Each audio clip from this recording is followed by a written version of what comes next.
Hello everyone, and today I'll be talking about your game frame per second, the FPS. I suppose you all have an idea of what an frame per second, but if you don't know, the FPS is the number that indicates how many times your device is able to draw the screen per second. 13 FPS mean the device is drawing 13 times in 1 second. Now the main idea is the higher the FPS, the better, right? Well, yes, but actually no. We're going to talk about it from the development side. As a game developer, you work to make your game to run at least 16 or 13 FPS to the target devices, optimize your code, and make a quality option, and so on. Also, you have to think about the device safety and stability with the frame per second. And here, when limiting the FPS come in handy. The first step situation is limiting your FPS for game stability and unwanted behavior. Technical things, the more the FPS, the more the device is working.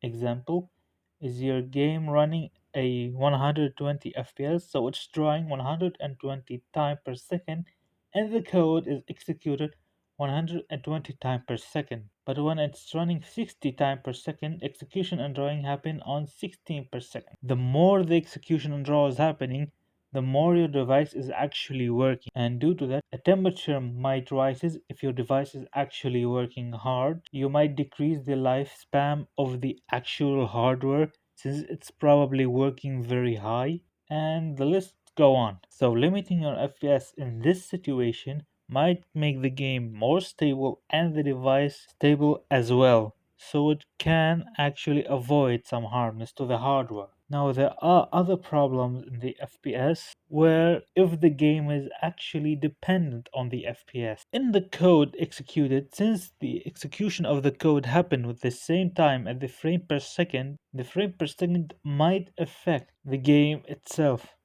Same as the speed of the player, the speed of a game object in the game, and everything in it, since it's all working within the FPS run count.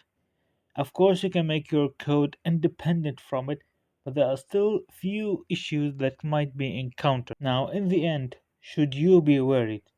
Well, for early development and small scale projects, you don't have to. It will be least of your problems. But for larger scale projects and for networking projects, same as online multiplayer and such stuff, it is something you need to consider.